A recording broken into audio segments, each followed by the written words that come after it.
Hello. Hi.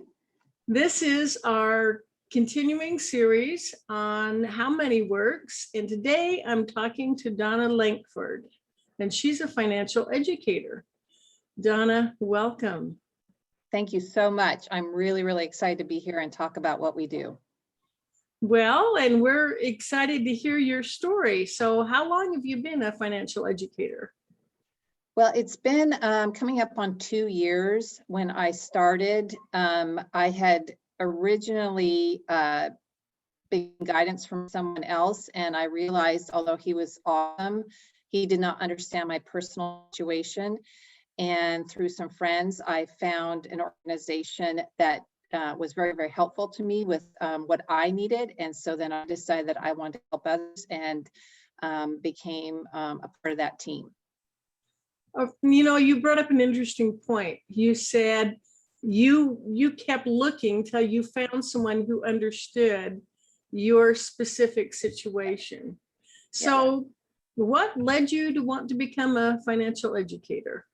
Well, because I am a part of a very unique community. I am a special needs parent, and our needs are different than the general population.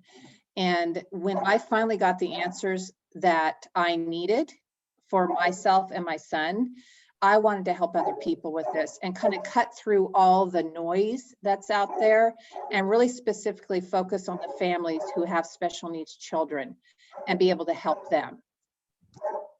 Well, that makes sense.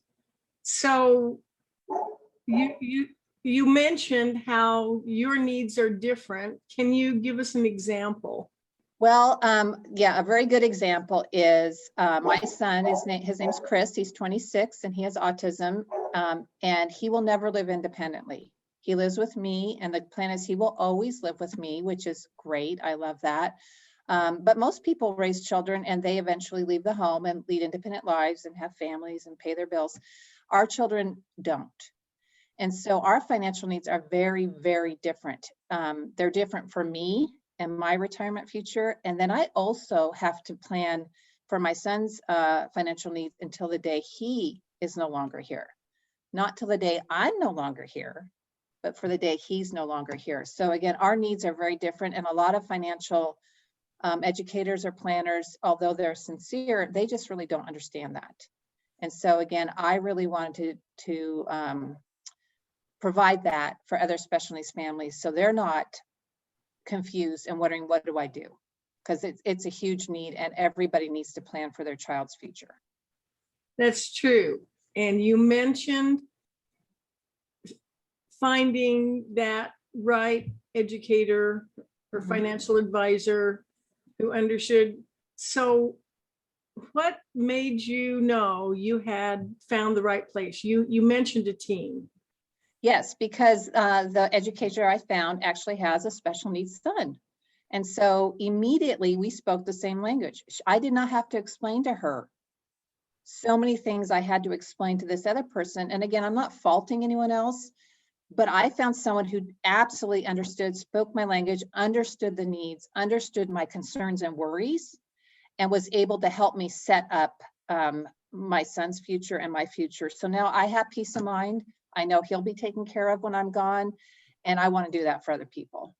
So had you decided to be a financial educator before you met this person? No, I didn't. No, and actually I don't claim to have a background in this, but I have learned so much. And basically I have found that if I can learn it, anybody can learn it.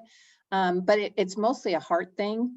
It's mostly like, I know what it's like to worry about our children, and I don't want other people worrying about children, because our children's needs, truthfully, when you have a special needs child, their needs are immediate. You're constantly meeting those needs, and there's very little time to address these other important things because there's not a lot of time.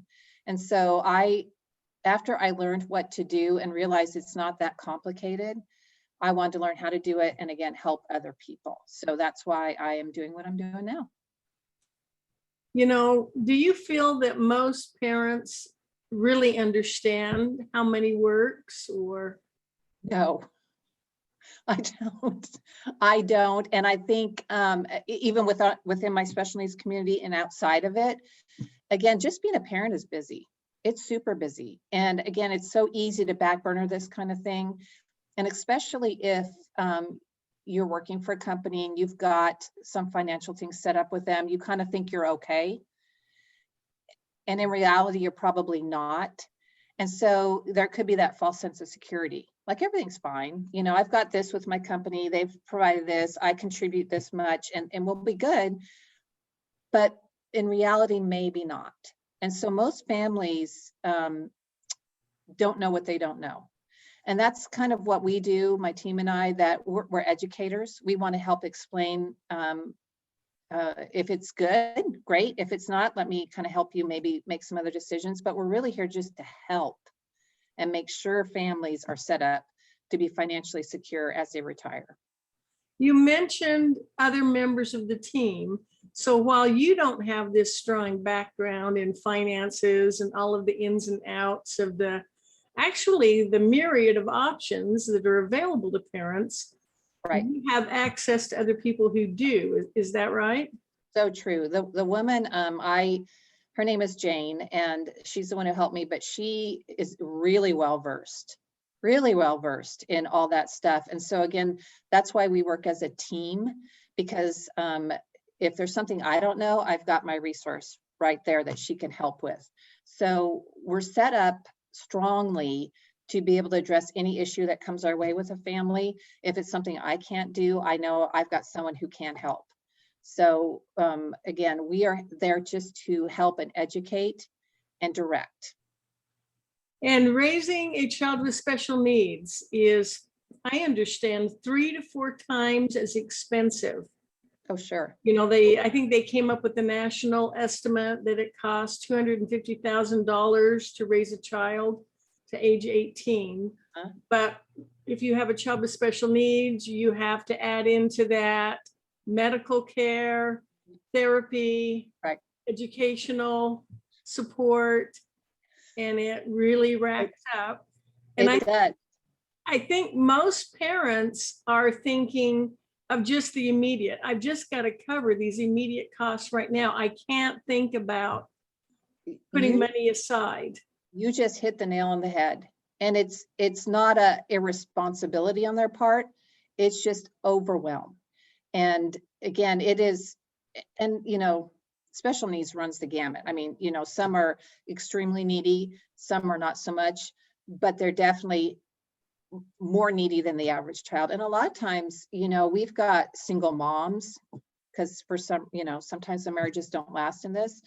And if they're working and they're a single mom and they're trying to, you know, they don't have the time. Or it may be a one income family because there's got to be someone home to help care for that kid. So they're just busy beyond what a lot of people can imagine. And so again, that's why we want to come in and help them. We want to streamline this process. We want to explain these are the things that we recommend you get done. And it's not just, it could be anywhere from, do you have guardianship of your child? And if not, can we help you with that? We kind of have an umbrella of things we want to help with and make it easy for, kind of give them a checklist. And in their time, they can get that checklist done. And then they're good. Then they know they've got their kid covered and they have that peace of mind. And then they can just keep focused on their child and their child's needs. You know, you mentioned on several points I want to pursue. First, the comment that my observation has been that having this child with special needs quite puts so much stress on a marriage. It quite often breaks it, and you end up with a single parent, which is just twice as hard. And that's really hard to see. It also reminds me, as you talked, it reminds me of the difference between going through a drive-through where the food is pretty much pre-prepared and they just give you what's already been done, and going to a restaurant where you can customize your meal and get what best serves you.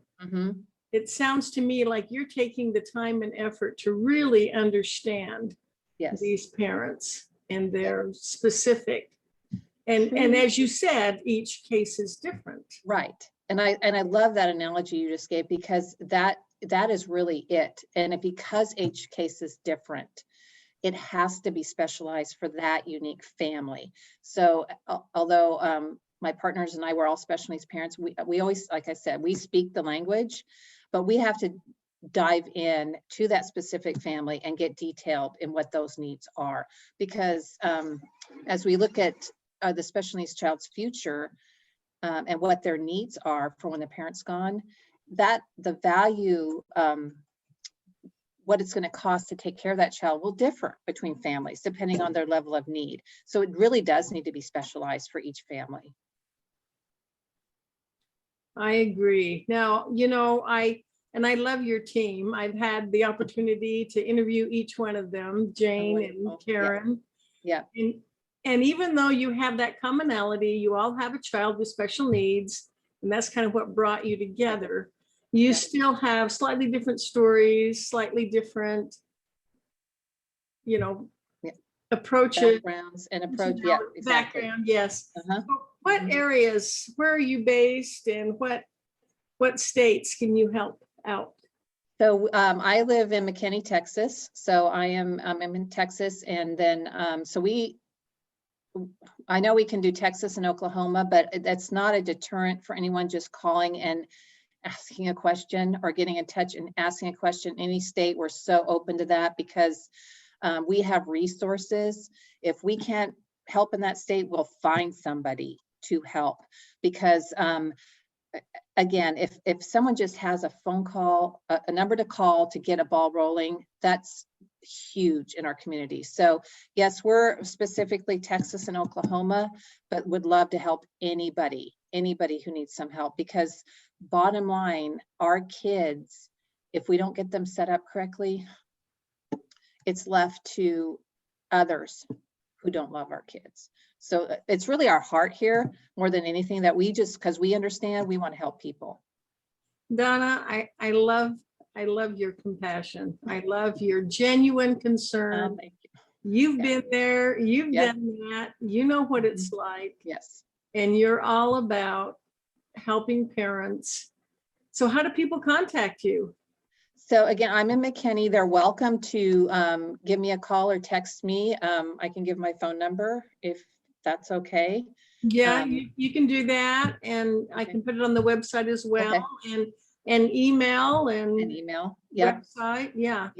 Yes. I mean, I'm so open to it, because again, you know, I feel like these are my friends, I could say. You know, I'm welcome a phone call, because if I can help you, I want to do that. So, or if you just need someone to talk to, because it can be just so overwhelming. Sometimes you just need someone to listen to you, and that's part of this too. So please call me, email me, anything. There is really truly a kinship among parents of children with special needs. Truly. I'll have this information on my website, but for those who are just listening, you want to go ahead and say it? Yes. So my phone number is 214-937-0008. And then you can email me at Donna Lankford, and my last name is spelled LANKFORD @wealthwave.com. All right. Donna, thank you. You're going to help a lot of parents. Yay. I'm so thankful for you doing this. And please, anyone listening, if you just need anything, give me a call. I'd love to talk to you. You have a great day, Donna. Thanks so much.